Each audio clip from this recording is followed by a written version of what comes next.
Have you ever wondered what life would be like in the most isolated country in the world?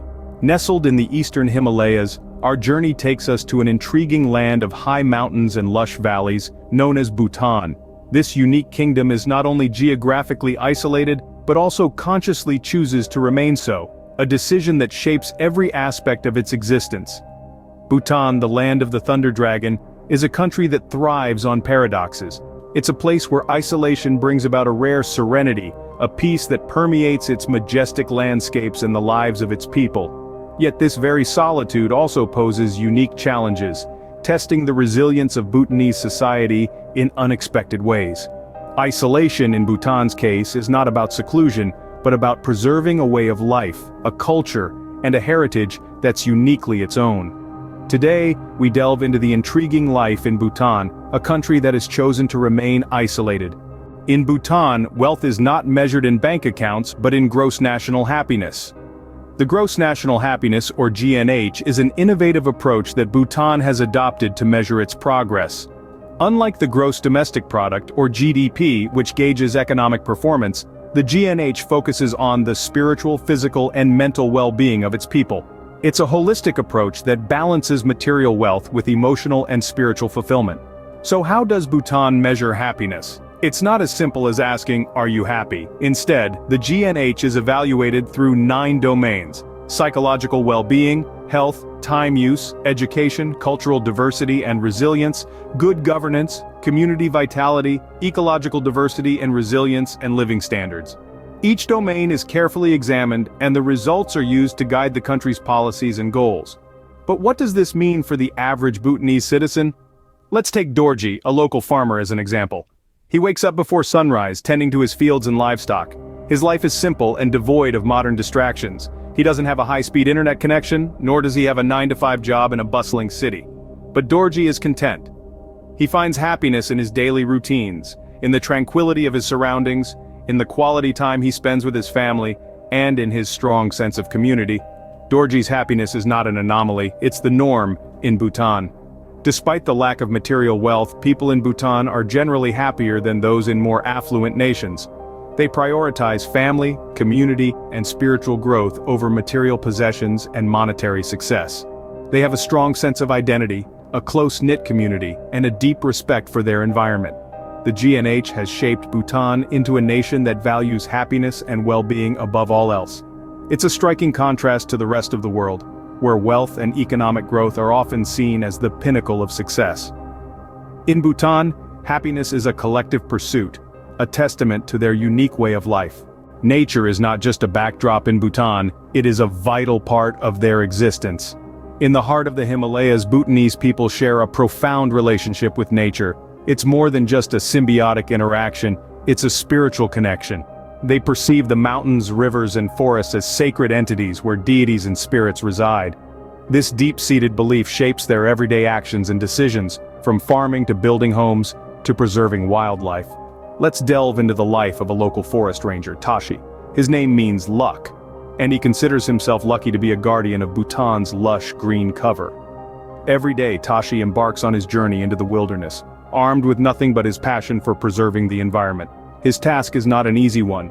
He navigates through treacherous terrains, braves unpredictable weather, and even encounters the occasional wild animal. But Tashi's dedication never wavers. In his own words, "Each tree, each creature is a testament to Bhutan's rich biodiversity. They are not just inhabitants of our forests, they are a part of our Bhutanese identity. We must protect them as we would our own family." Tashi's story is not unique. Across Bhutan, individuals like him are making a difference, driven by their profound respect for nature. From school children planting saplings, to monks praying for the welfare of all sentient beings, to researchers studying the impact of climate change, every Bhutanese contributes to maintaining the harmony with nature. This harmony extends beyond preserving the biodiversity. It's reflected in their sustainable practices. Traditional farming techniques are favored over industrial methods. Organic produce is more common than genetically modified food. Even in their architecture, they use locally sourced materials, minimizing the environmental footprint. In Bhutan, they live by the mantra that nature is not a resource to be exploited, but a treasure to be protected. This philosophy is deeply ingrained in their lifestyle, their laws, and their hearts. And it is this commitment to environmental stewardship that makes Bhutan a beacon of hope in a world grappling with the threats of climate change. In Bhutan, they live by the mantra that nature is not a resource to be exploited, but a treasure to be protected. Culture in Bhutan is not just a matter of tradition, it is a way of life. This is a country where the past is not just remembered, it is lived. The Bhutanese culture, a rich tapestry of traditions, is deeply ingrained in the hearts of its people.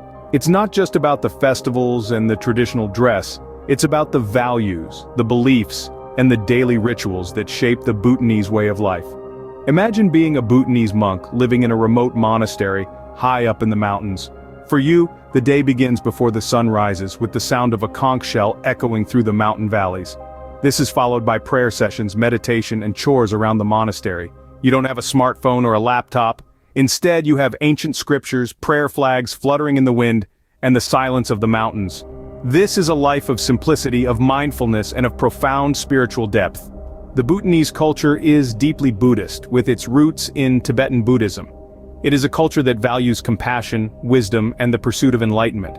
The Bhutanese people believe in karma, reincarnation, and the impermanence of life. They practice meditation and mindfulness, embracing the concept of tadamtsi, which translates to love, respect, and compassion for all sentient beings. But it's not just about religion. The Bhutanese culture is also about community and the preservation of its ancient traditions. The people gather for Chechu, the most important religious festival, where they watch masked dances and receive blessings. They wear their traditional dress, the go for men and the kira for women, with pride and respect. The Bhutanese culture extends to the arts as well. Bhutanese art is deeply symbolic, often depicting Buddhist deities and spiritual concepts. Music is another integral part of Bhutanese culture, with traditional songs and dances passed down through generations. Bhutan's culture is a vibrant tapestry woven through the ages, and it continues to thrive in the hearts of its people. It's a culture that respects the past, cherishes the present, and looks forward to the future with hope and optimism. It's a culture that, despite the rapid changes of the modern world, remains steadfast in its traditions and beliefs. Isolation can be blissful, but it also brings unique challenges. In the case of Bhutan, the nation's isolation has shaped its character, but it hasn't come without its own set of trials. One of the most significant challenges is the limited resources, a consequence of the country's geographic seclusion.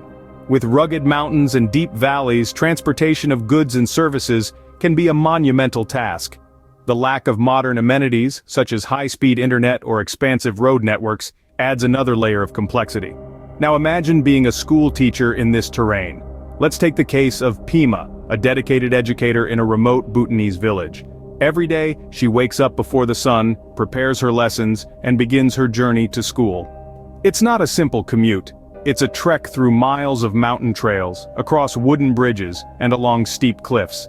And mind you, this isn't a once-in-a-while adventure, it's a daily ritual, a testament to her dedication to imparting knowledge. Pema's story is not an exception but a testament to the resilience of the Bhutanese people. The challenges of isolation are a part of their everyday life, whether it's the farmer who has to rely on traditional methods of farming due to lack of modern machinery, or the artisan who has to work with limited resources. Yet, they persevere, adapting to their circumstances and finding innovative solutions to their problems. The lack of modern conveniences certainly poses challenges, but it also forces a slower, more mindful way of life. It encourages resourcefulness, resilience, and a deep appreciation for the simple joys of life. The Bhutanese people aren't just surviving in isolation, they're thriving, maintaining a happiness index that many developed nations could only dream of. Despite the challenges, the Bhutanese embrace their isolation, finding strength and happiness in their unique way of life. They've turned their isolation into a fortress, preserving their culture, their traditions, and their happiness against the onslaught of the modern world. In Bhutan, life may be different, but it is no less fulfilling. Here, the pursuit of happiness isn't just a philosophical concept, it's a way of life. It's an ethos that permeates every aspect of their society, from governance to education. It's a nation that has found joy not in the materialistic frenzy of the modern world, but in the tranquil embrace of nature and the richness of their cultural traditions. The Bhutanese have a unique approach to life, one that values inner peace and community over personal gain. Living in isolation, far from the distractions and pressures of the global stage, has its challenges. But it also has its benefits.